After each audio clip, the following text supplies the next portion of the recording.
Good morning, everybody. Welcome to our web show, It's All in Your Head. It is my pleasure to be here today with Dr. Mari Swingle. Dr. Mari will be discussing a topic that is becoming more serious as the technology keeps evolving.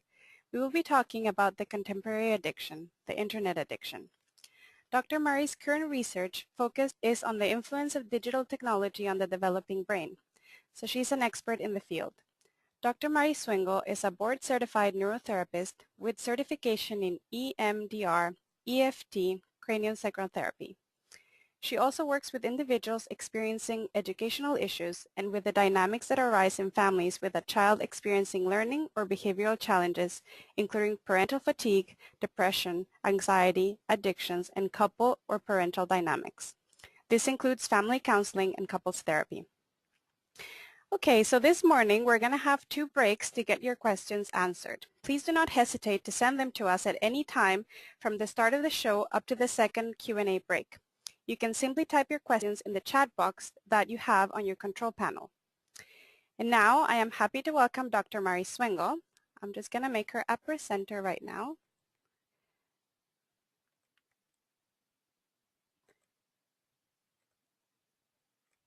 Good morning. Good morning, everyone. Welcome to the presentation on internet addiction, otherwise referred to as digital addiction.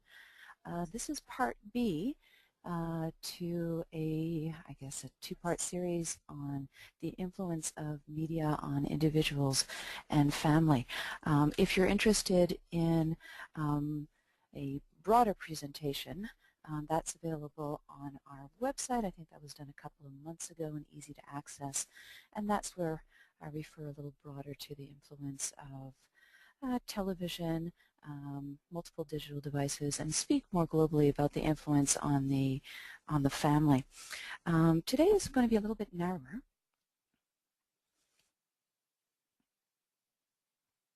And I'm going to be speaking mostly to one study and a lot of the supporting literature. And I'm going to be speaking directly to what we have seen on the brain, the EEG of individuals who self-assign themselves as internet addicts. Okay, so what brought me to this research? And it was essentially solving a clinical mystery. I think most therapists have a little bit of an ego on them, and we're very, very proud of our success rates.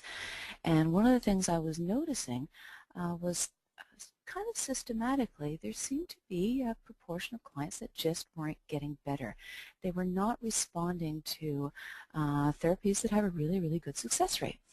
I work a lot with children and families, and the categories that I was seeing were, of course, learning difficulties and disorders, ADHD, dyslexia, written output disorder, a lot of behavioral issues as well, just were not moving.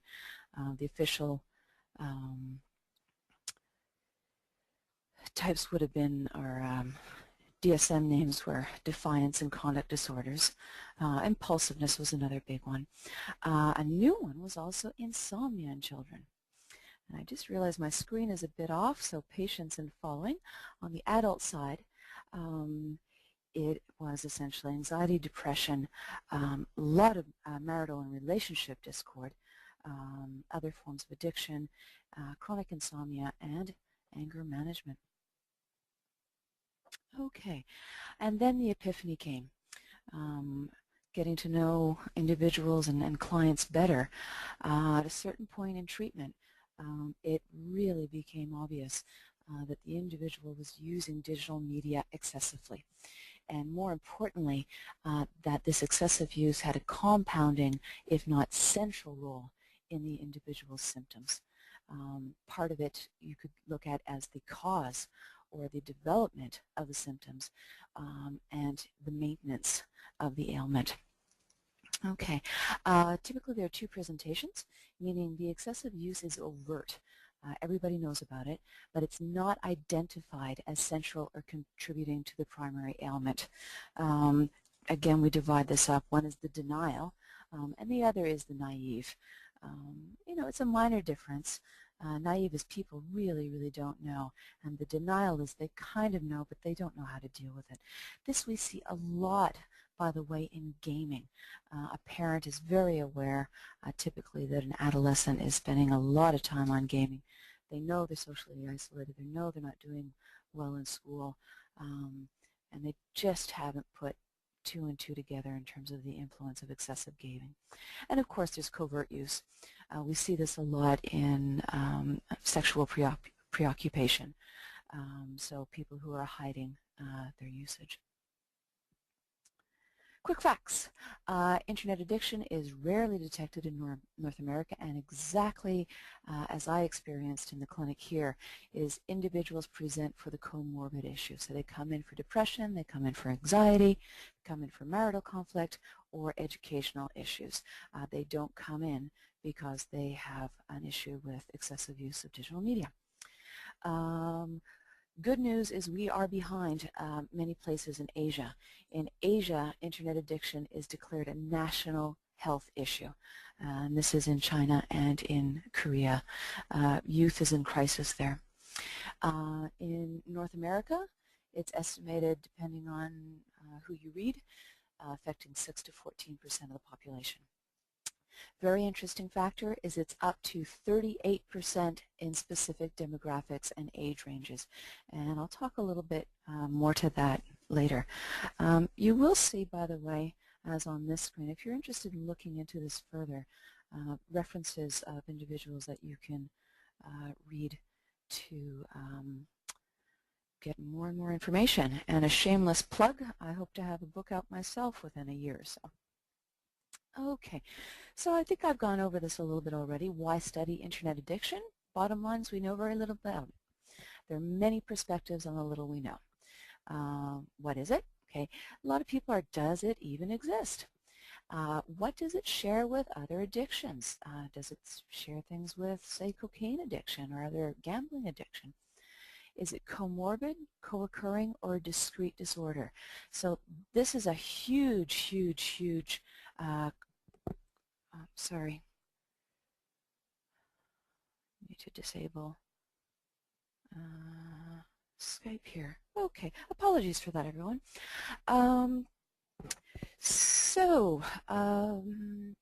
Yes, in the literature, people don't know whether this disorder comes with another disorder, whether it essentially gets birthed with the disorder, or whether it's a disorder all by itself. The second one is, how should internet addiction be classified? Should we look at it by subtype or content choice? So that essentially is, do we look at it by gaming, by sexual preoccupation, by social? Comorbid trait, so do we look at it in terms of classification of depression, anxiety? The other is, do we look at it by degree of severity? Okay. Another question is content choice, so what you're doing online intertwined with the symptoms you have, or does it have nothing to do with it? And my million-dollar question is, what does this look like on the brain? Okay, so a little bit of the background, and this was coming out of the late 1980s up to the late 1990s. So essentially when this was just coming out, essentially internet was the big deal in intellectual communities and university communities. It was deemed the ideal tool for research and learning, and then all of a sudden we were seeing that it was possibly negatively affecting academic performance and class attendance. So what we were seeing was essentially people were staying up late, quote-unquote, researching on the net, but when does research become play? When does research become procrastination? Essentially, when does it become problematic? Deficit instead of an asset. And of course, class attendance. People were up too late and weren't attending. The other was, it was massively promoted as a, particularly when people were abroad, fantastic way to keep in communication with individuals. So it was a pro-social, and then we were seeing essentially the opposite, that it was becoming a tool of social avoidance and isolation. Okay, so I think I've already gone over the third point, that time dedicated to school, work, family, partnerships, etc. Was being hijacked by activities on the internet. So, million-dollar question, is this addiction? Okay, so a couple of definitions of addiction. Diagnosis of addiction requires a compulsive pathological component, and this is the important part, that is destructive to self, to work, or relationships. Persistent maladaptive behavior, disrupting personal, family, or vocational pursuits. So same idea, different wording. Primary chronic disease of brain reward and motivation, memory and related circuitry. And again, if you look to other research, typically fMRI, the answer on this was yes. And the last one, disrupting brain circuitry resulting in the biological, physiological, spiritual, and social traits associated with the maladaptive use and pursuits of substances or behaviors.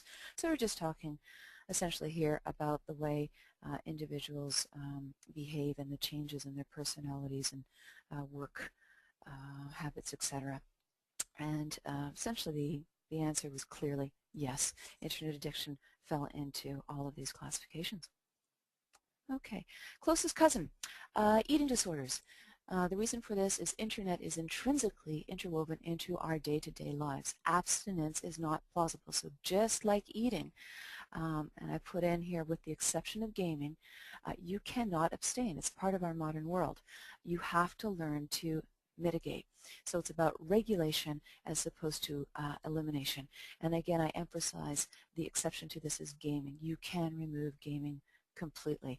And I'll get on my soapbox here. If you are a gamer or you have a gamer in your family, in my clinical experience, the only way to get rid of the addiction, just like other substances, whether we say cocaine, crystal meth, etc., is to stop completely.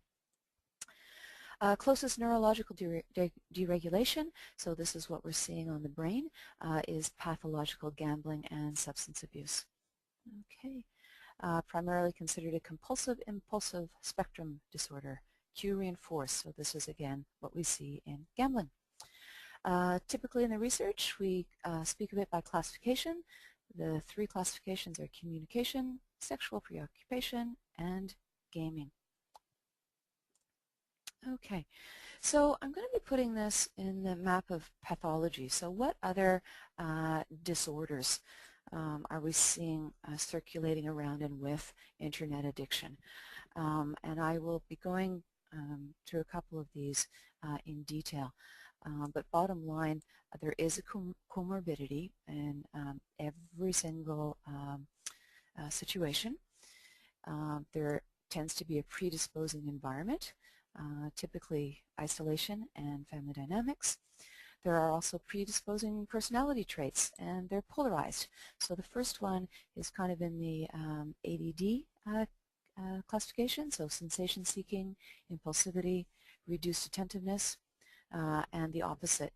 We see it in introversion, shyness, and low self-esteem. Risk factors.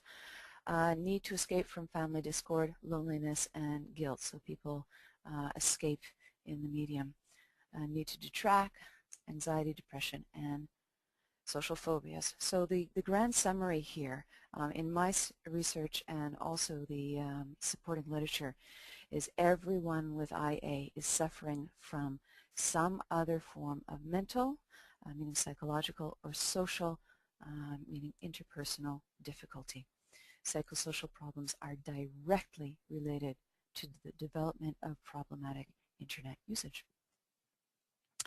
Okay, more people facts. Bust the myth, equally prevalent in males and females. Females, however, are less apparent. Before I did this study, I would even say less covert, but that has been updated. One of the reasons for the myth that this is typically more male is males are more in treatment, and quite frankly a lot more, 70% more, and mostly gamers. Originally it was inversely related to age and education, meaning the younger you were and the smarter you were, the more at risk you were. That is not true anymore, by the way. accordingly first appeared in adolescent and university culture. Differences in what you're doing online do vary by gender, age, and sexual orientation. Examples are fantasy gaming tends to be younger males, older females, and there are more females and gay men in cybersex, more males in compulsive viewing of pornography. Okay, and I think my big flag at the bottom, which is profile is changing. There are definitely niche profiles now. Okay, so given all that background, I really wanted to see what does this look like on the brain. So essentially, is there a distinctive EEG phenotype? Is there a pattern on the brain that is pure to this form of addiction? So states and traits of brain function. And then I was also curious to see whether there are patterns based on what you were doing online or how deeply involved you were. This is how I did it. Had a bunch of wonderful, kind volunteers come in, and everybody got this beautiful hat. And if you can look on the side, these are the raw EEG signal that we derive. And essentially, we look at the raw signal, and it tells us a lot in terms of states and traits of brain function. And then it's numerically converted, so we get some numerical data. Okay, I think I might jump over these next two slides just for time. And if people are interested, by all means you can go back and you can see there's a huge list of supportive research there if people really want to dig in. There are two slides here. Okay, and again, big list of who you can look to. So this is what you need to know.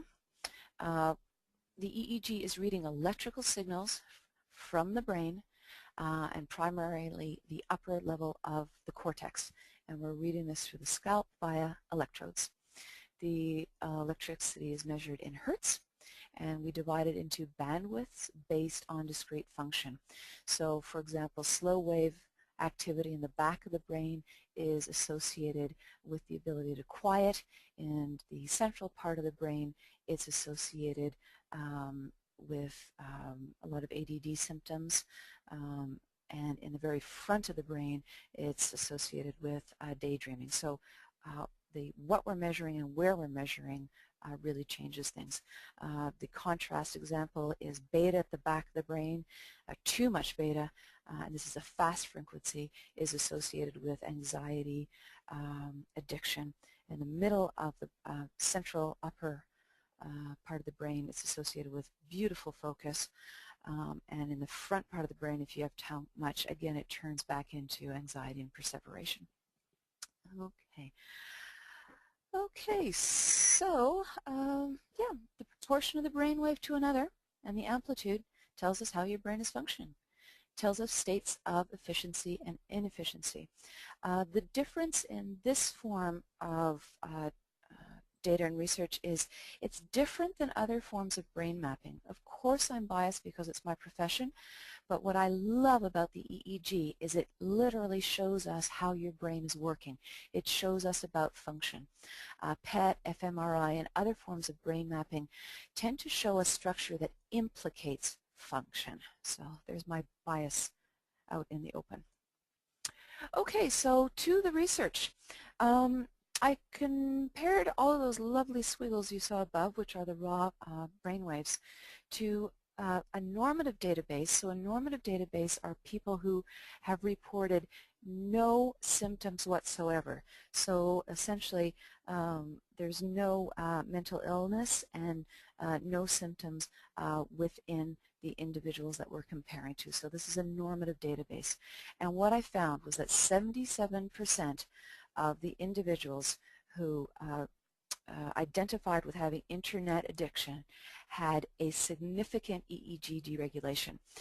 And this was a Z-score of plus or minus 2. So for those of you who have any type of mathematical background or stats, you'll realize how extreme this is.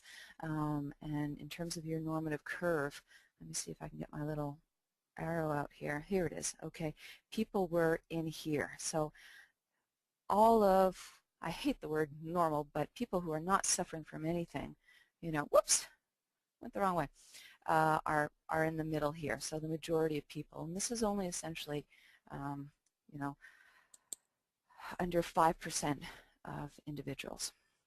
Next. Okay. The interesting thing was there was no pattern. The deregulation was everywhere, and I was looking at 152 variables. Again, going a little bit into the science, distribution was positively skewed, meaning there are lots of people with tons of deregulation. Sorry. Oh, Angie, could you help me with this? I have Skype interruption. Apologies, everybody. I don't know how to, or if I could, okay, this should be good enough. Hopefully that won't happen again. Okay, so back to this. Okay, so some people had as many as 80 deregulations in 152 possible. So this is extreme deregulation. And some people only had one. Now, the interesting thing is one is enough. If you have one deviation, 2 standard deviations out, this is a severe deviation. Okay, so I won't bore you too much with the science. So yes, bottom line, there was no pattern. Deregulation was everywhere. So again, these are the stats for people who are interested. And if you can kind of look, it essentially goes from 0 to 5. No real pattern. It was everywhere. Okay. So what we like to do in research is when we have tons and tons of data and we don't see a pattern, we collapse the data, meaning we just fold it onto itself. So I did this 5 times, and again I only presented the first one, but followed a very distinct method of doing this. And when I collapsed the data onto itself, there was definitely a pattern of central deregulation in the slow bandwidth, which was theta. And this, for all people who are curious, this is ADHD. Okay, so I also examined this with clinical parameters and looking at 5 locations instead of 19 locations. Essentially front of the brain, the difference between the left and the right frontal lobes, so that's F3 and F4, center of the brain CZ, back of the brain O1. And my inclusion criteria was I didn't look at anything unless it was present in over 25% of the individuals who volunteered for this study. And this was very, very strong results. So here we go. So a clinical database, by the way, is exact opposite of the normative database. So these are individuals who have reported symptoms. And what I found comparing this sample to the clinical database was 40% of the individuals had emotional deregulation. And this we're looking at in the frontal lobes. 89% had high frontal ADHD. 26.6% or 27% had a brainwave we associate with lack of body stillness and focus. And this is the kicker, and no surprise, 100% of people had a brainwave deregulation associated with anxiety, agitation, insomnia, and addiction. Also in the addiction family is another brainwave deregulation associated with compulsive perseveration and fretting, OCD, again, very, very common in addiction, and 66% of the sample had this. So some pretty strong deregulation here. Okay, so quick summary. When we compare to quote-unquote normative database, deregulation pattern in 77%. When we compare to a clinical database, everybody. And again, you can see the patterns there. So my conclusion is any deregulation is a liability to internet addiction, and there's definitely a clinical cluster pattern. Okay, so following the clinical, what is the alignment of internet or digital addiction with addiction, depression, anxiety, and compulsive addictive behaviors. So anxiety. What we find is essentially people are using the medium as a mood regulator. And here, internet addiction can develop due to the individual using the medium to regulate against anxious mood states or to mitigate against pre-existing social anxiety. Okay, you are at huge risk once you start preferring to communicate online instead of face-to-face. Okay, what tends to happen is the preference turns into a reliance. This is absolutely well, a huge risk for anybody with any form of social anxiety disorder and anybody with any type of intimacy disorder. So the keys: medium used to regulate or mitigate affective distress. It replaces traditional face-to-face support networks. So essentially, instead of going to your people, you go to your computer. And it leads to increased, meaning whatever you're trying to escape gets worse. And of course, it develops into a cognitive preoccupation, which is a nice fancy way of saying it develops into an addiction. Outcome, again, is pretty uniform. When you rely on the medium for anxiety relief, you develop obsessive thought process and you're unable to detach yourself from the technology. Definitely changes the behavior of the user. And this is kind of interesting in terms of what we see in terms of changes of personality. This is key to anonymity. So essentially people can hide behind the screen, say things and do things they wouldn't do in quote-unquote real life. All interactions are technologically mitigated, so essentially you can control intimacy as well. Okay, so yeah, I think I've already said this. If you use the medium as a mood regulator or to deal with, and I can loop depression in here as well, it's highly associated with negative outcome. Interpersonal difficulties at home and at work. Depression. Depression, it's a chicken and egg. It's both a predictor and a comorbidity. So essentially, people who are depressed go into the excessive use on the net to hopefully feel better, and the opposite, people go to the internet and then develop depression. Okay, it's a vulnerability in all age groups. Loneliness was the single most predictive factor for problematic internet use and gaming addiction, so that's pretty interesting. Some forms of use, such as sexual preoccupation, have the same neuromechanisms as depression. So if you look at depression and sexual preoccupation, looks the same essentially on the brain. And some of this research comes from if you give somebody with sexual preoccupation problems. By the way, that's just a formal way of saying excessive use of porn, cybersex, erotica, etc.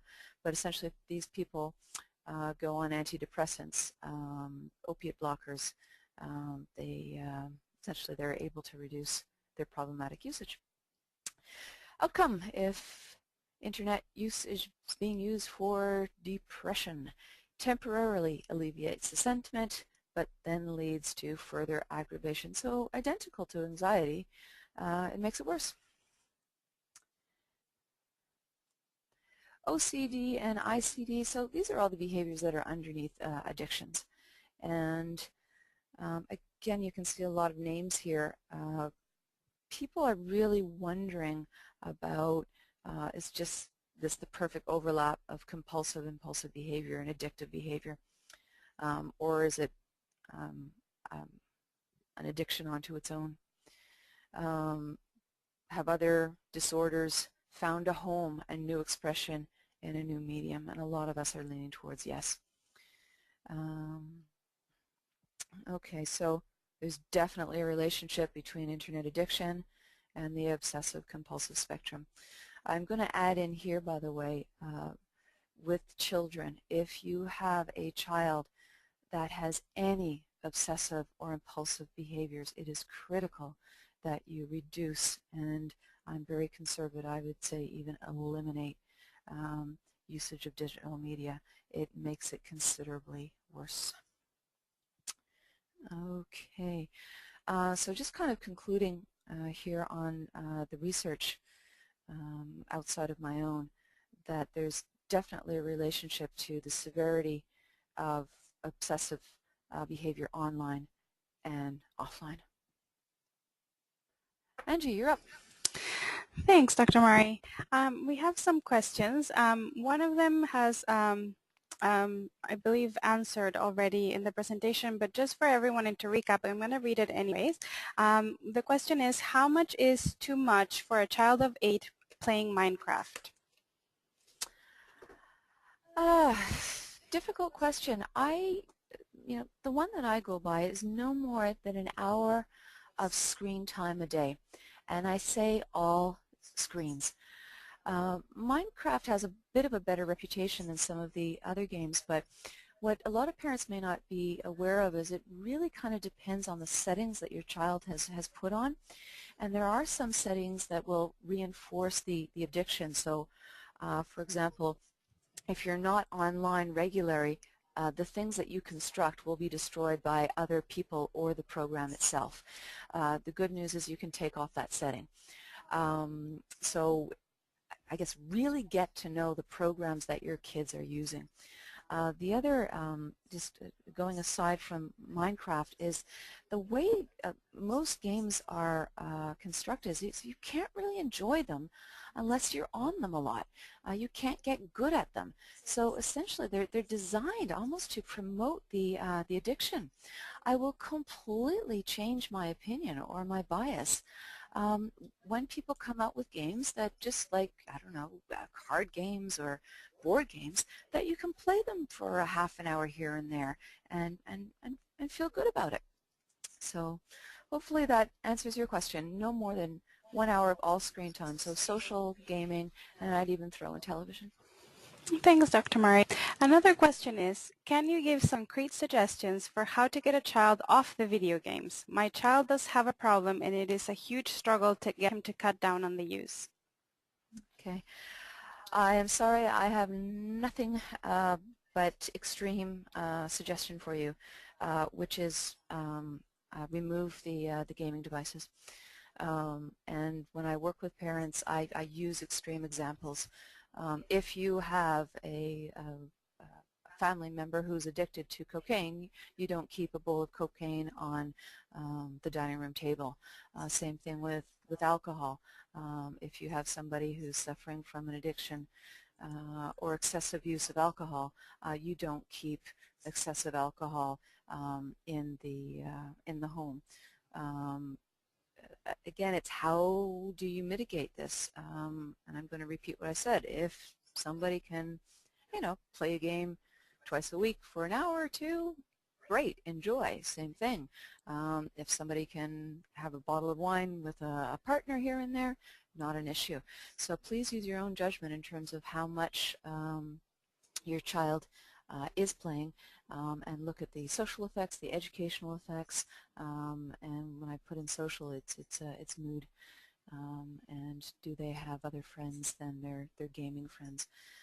But looping back, in my clinical experience, the only way a child or adolescent or youth gets better is with total elimination of the gaming. And I'll put in the catch again is nothing stimulates at the perfect rate of the games. I mean, the industry is brilliant, and I know a lot of gamers disagree with me on this, but the other is you don't need talent to start. And a lot of other activities that give the same thrill, and I refer to thrill and chill sports, skiing, snowboarding, skateboarding, BMXing, things with good adrenaline, a little bit of danger. They do the same thing to the brain, but you have to have talent to get there. You have to have talent to get to that beautiful thrill spot, which on games you don't. And if you take away the games, the child is kind of lost, and it's a withdrawal period. So, yeah, stop. Sorry. Thanks, Dr. Marion. One last question.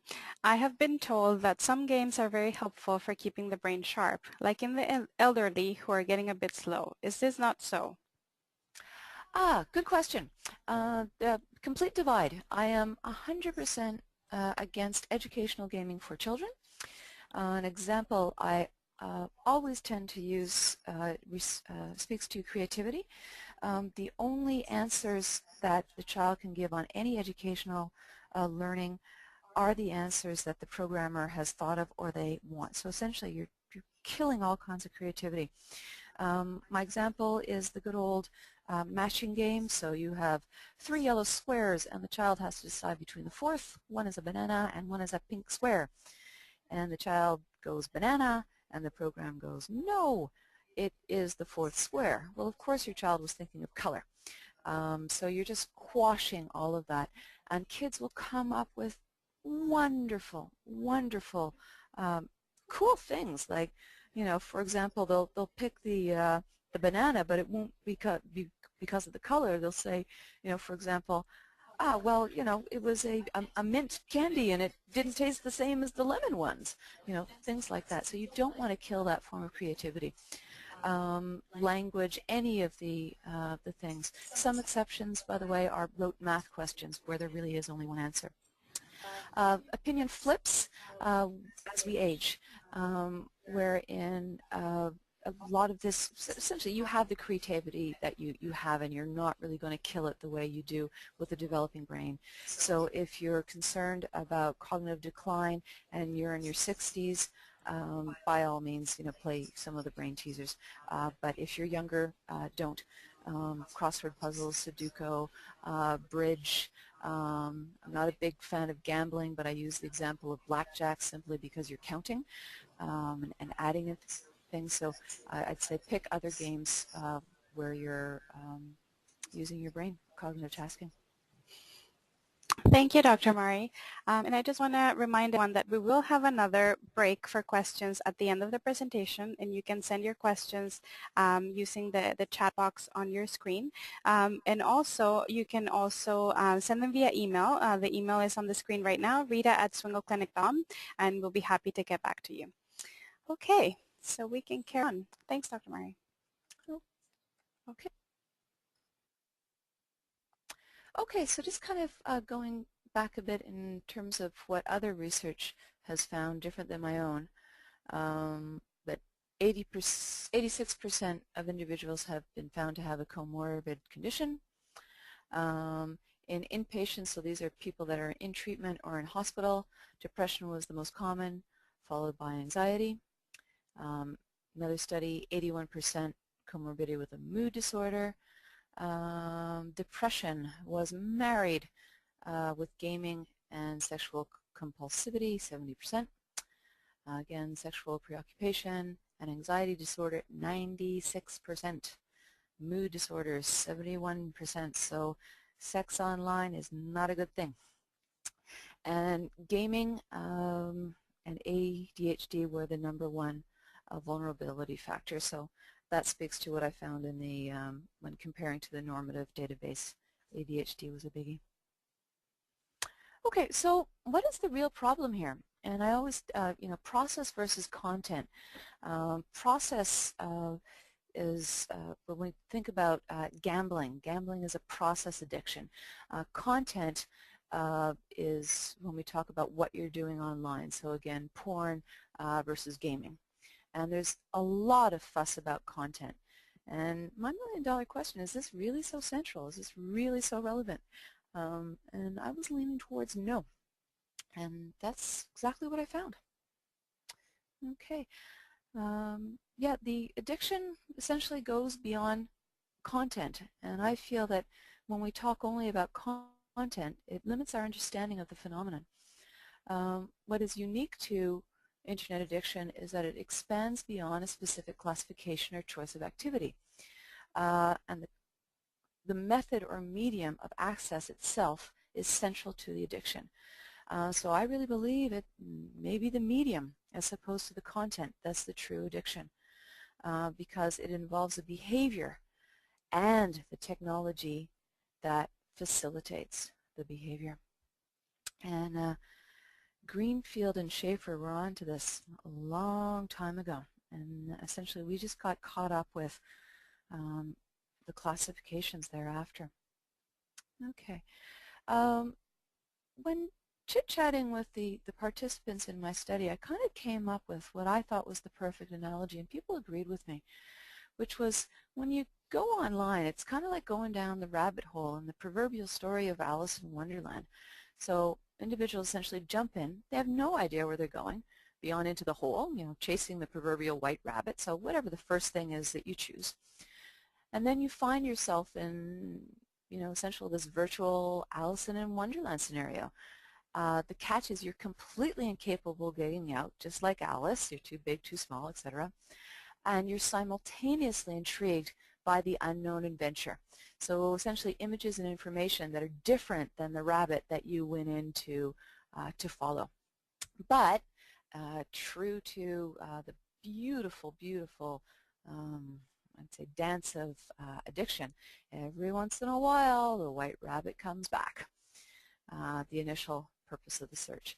So themes that were really, really dominant with my participants were getting caught, escaping, following information trails that were essentially going nowhere.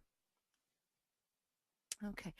I essentially came up with a theory as well that I tested in the study, which was getting out of the classifications of sex, gaming, and social.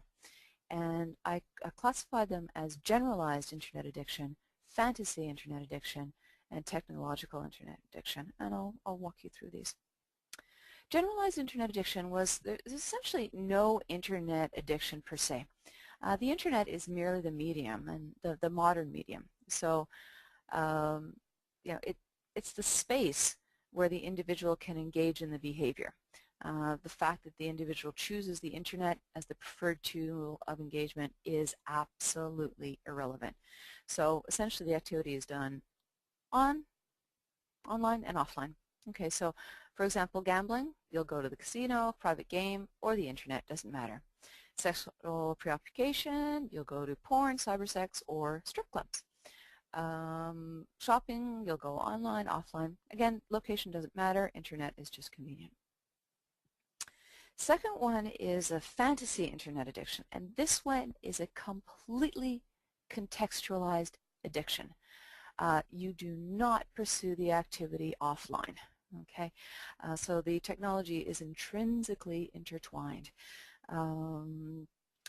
Frequently it's directly related to anonymity, the shedding of self, or the development of a new or different identity.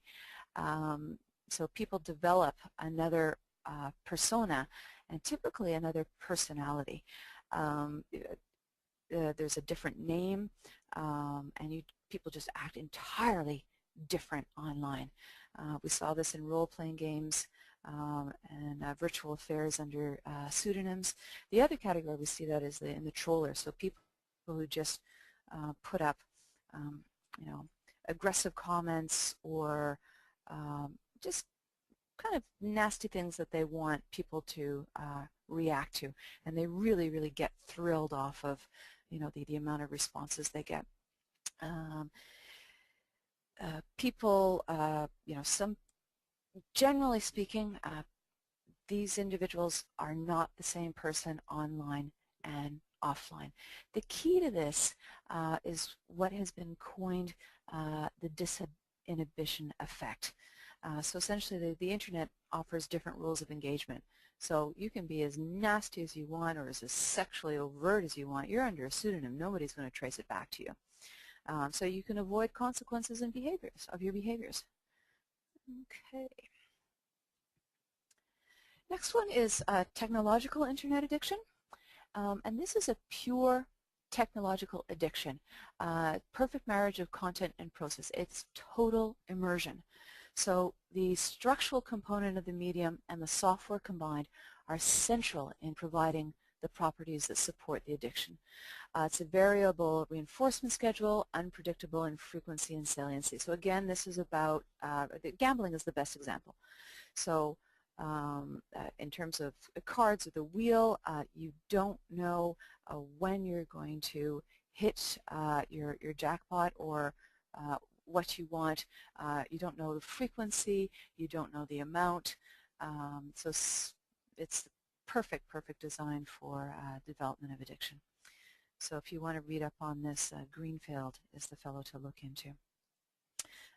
And the really interesting thing about the internet, unlike with gambling, is there's potential for increasingly stimulating content. So with traditional gambling, you're always waiting for the big one.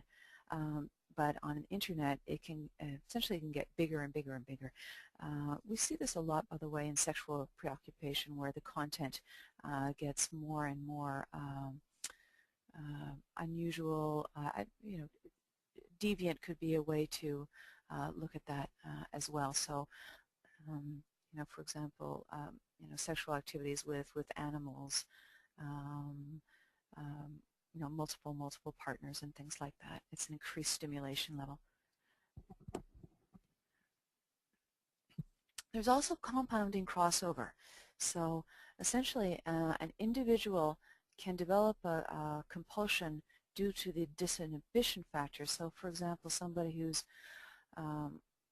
acting online under a pseudonym, but part of the acceleration or the increased stimulation that we see in addiction is the shedding of anonymity. So essentially they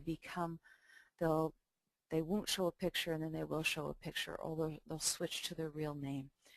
And again, it's the same in terms of addiction, that people need more and more of a substance to get the thrill. And letting go of the anonymity online can be key for a lot of people. Okay, the shifting of classification is a symptom of acceleration. So essentially the three levels are progressive. There's the convenience of generalized internet addiction, just the place. Then there's the escapism, the fantasy, and then the total immersion. What I found in my study. Okay, essentially 36.6 or 37% classified themselves in the general category, meaning online was just convenient.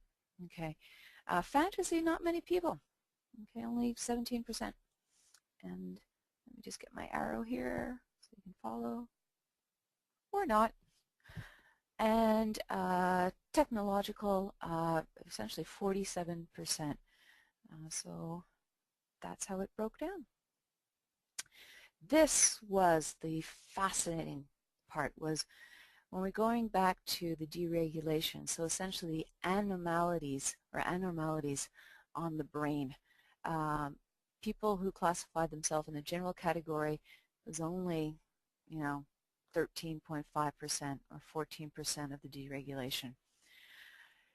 People who classified themselves in the total immersion category, 77. Okay, so essentially what this tells me is the individuals who thought they were deeper in had more brain deregulation. And then if you look at the deviation count, so that's how much brain deregulation, you can look in that row, 43, 30, and 248 in the total immersion category. So that's pretty significant. Okay, just to kind of confirm what I was thinking in terms of online activities, I believe I was correct in terms of what you're doing online. Not too important. Everybody was searching. Almost everybody was social. Sexual, females 67, males 86, and gaming, females 73, males 40. Now this is an interesting one. I think I'm going to speak to it a bit later as well, but what do we classify as sexual? Something very interesting is females tend to do sexual role play in gaming. So they don't classify themselves under the sexual, yet they're having all kinds of sexual fun in gaming, so under other personas. So as far as I'm concerned, males and females are equally sexual active online. Just the way they choose to do it is a little bit different. Okay, summary findings. Severity of the deregulation is interlinked with the level of perceived engagement. The more immersed one is in the technology, the more severe the deregulation. And again, the choice of content does not appear to be primary. making the addiction truly about process. So it's about the process online. Now, I have this in paren because there's other research that has found, and we looked at that earlier, that the activity content is not associated with the level of deregulation, but according to other studies, it may be associated with specific comorbidity. And if we looked at anxiety and sexual compulsion was one of them. Okay. Just going a little bit further on this, choices were not exclusive or static, meaning people would start with one thing and then move on. There's one individual who started with porn and then moved on to other things. So still online way too much, but the interest in porn is not the number one anymore. So multiple activities changing over time. Searching was the number one problem. So content irrelevant. The other part of that is searching is arguably a component to all internet activities except gambling. I think I already talked to themes of getting caught, escaping, following information trains. Okay. Okay. The other one that I found interesting is people were very self-aware, with the exception of individuals who express social anxiety and perceived physical distance from offline social networks, meaning they were online more because it was hard to get to their friends. None of the participants were under the illusion that what they were doing online was productive. They expressed significant distress and self-disappointment at the inability to disengage, and reported interference with achieving goals, self-fulfillment, and I can't even read my last one. Apologies. Okay, and again, it's used primarily to mitigate situations and emotions. And the three big ones that I found was to abate an emotion or a state, to explore aspects of fantasy one would not in real life, and an avoidance or a procrastination strategy. Okay. This one I'll skip over, but bottom line, it's cause and effect. Is the internet the environmental trigger, or is it the underlying pathology? And again, there are a bunch of names under there people can look further into if they're interested. Okay, so profiling about the people. Something really interesting happened when I was recruiting for my sample. I was aware that the issue was equally with males and with females, but I was also functioning under the impression that just like with alcohol, that females were more covert. And the stereotype here is, typically men are out in the bar and people know they have an alcohol problem, versus females tend to drink more secretly at home. And what happened here is I did make an effort. My sample, by the way, was 50% male, 50% female. And I made an effort, or I thought I was making an effort, to ensure that I had sufficient females. And I had quite a few chuckles that at a certain point I only had females, so I had to go after males for my study. So the myth is gone. People are also older. My average age was around 40. Females were about 2 years older than males. Okay, so vulnerability. Profiles changing. Forget the stereotype of the nerdy young male. Broader range of individuals, many niche profiles. Risk factors, individuals in transition, individuals feeling displaced or a member of a disenfranchised population, are going through a period when an individual is suffering from some form of mental, psychological, or social interpersonal difficulty. And I think this is very key about a transition. So everybody can go through a depression or a bout of anxiety. Doesn't mean you have an anxiety disorder, but if you're going through a period of depression or anxiety, you are at risk. And a key category, by the way, now is more mature divorced females. So at risk, divorce, retirement, and good old adolescence, the period of transition for everyone. New city, new job, new school. The other one is gay and lesbian individuals, or and also transgender in small communities. And this is part of feeling disenfranchised, not feeling that individuals are belonging. Okay, I've just been informed that we are going to run out of time. Okay, so just going over the activity may be an entry point. Process is the true addiction. What an individual is doing online appears to be secondary to how or why the individual is using the internet. Okay. Treatment implications. Bottom line, and this feeds back into the earlier question, it's not an isolated condition. If you don't deal with the underlying anxiety, depression, or what have you, the treatment will fail. If you deal with the anxiety, depression, etc., and don't reduce or eliminate and I say eliminate for gaming, but if you don't reduce your online activity, treatment will fail. So the neurological disorder, in terms of what I found in the brain mapping, or the lighter would be the emotional expression of it, and the addiction must be worked on in tandem. So highly individualized addiction, I guess, is the summary. Angie, would you like to do questions now? And then if we have more time, we'll continue. Otherwise, we can just end.